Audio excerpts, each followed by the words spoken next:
Hi guys, तर आज आपण पाहणार आहोत माझ्या घरचं गार्डन. बघा अशोकाचं झाड किती हिरवंगार आहे. आणि हे बघा आमच्या घरचं नारळाचं झाड. आता उन्हाळा लागत आहे ना आणि हिवाळा संपत आहे, तर हे पूर्णपणे वाळून गेलेलं आहे. म्हणजे याचे पानं आता वाळत आलेले आहे. हे DCDS फॉरेस्टमध्ये येतात हे झाड. नंतर आमच्याकडे आहे हे मोठं लिलीचं झाड आहे आणि हे आपलं गुलाब. या गुलाबाच्या पंखुड्या चिमलेल्या आहे. नंतर आमच्यापाशी काय आहे गार्डनमध्ये, तर आमच्यापाशी अनियनचं झाड आहे, म्हणजेच आपला कांदा, आपल्या मराठी भाषेतला. हे बघा इथे पण आहे. आम्ही हेच कांदे वापरतो आमच्या घरी भाजीला. नंतर हे कशाचं झाड आहे ग, याला बरेच काय म्हणतात पण मला पण नाही माहीत. हे बघा याची पानं असे. जर तुम्हाला माहीतच नाही तर नक्की कमेंटमध्ये सांगा की याला कोणत्या कलरची फुले लागतात. आणि त्यानंतर आपण बघूया शेपूचं झाड. माझ्या गार्डनमध्ये शेपूचं झाड लागलेलं आहे. हे बघा छोटे छोटे छोटे छोटे.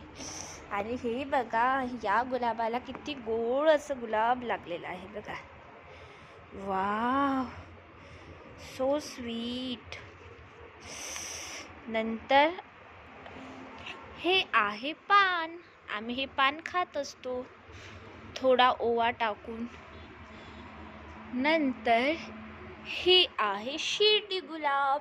हे बघा गाईज, हे जमथेम उगवलेलं आहे. हे आणखी 3 दिवसांनी पूर्णपणे उगवेल आणि कमळाच्या फुलासारखा मोठा आकार घेणार. तर आमच्याकडे शिर्डी गुलाब आहे, साधा गुलाब आहे. हे बघा, तर हे कायचं झाड आहे, तर हे असे गवतासारखे याची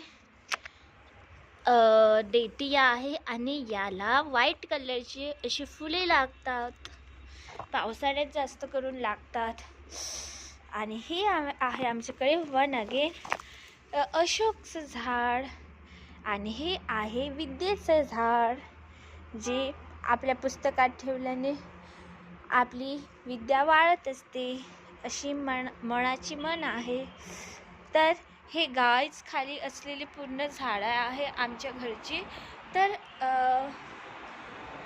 जसं माझं घर 2 मंजिले आहे, तर आमचे वर बाल्कनीत पण झाडं आहे. तर ते झाडं मी तुम्हाला नेक्स्ट व्हिडिओमध्ये दाखवणार. सो हे बघा सूर्य किती छान चमकून राहिला आहे. तर आजसाठी फक्त एवढंच. Bye bye. Meet in our next video.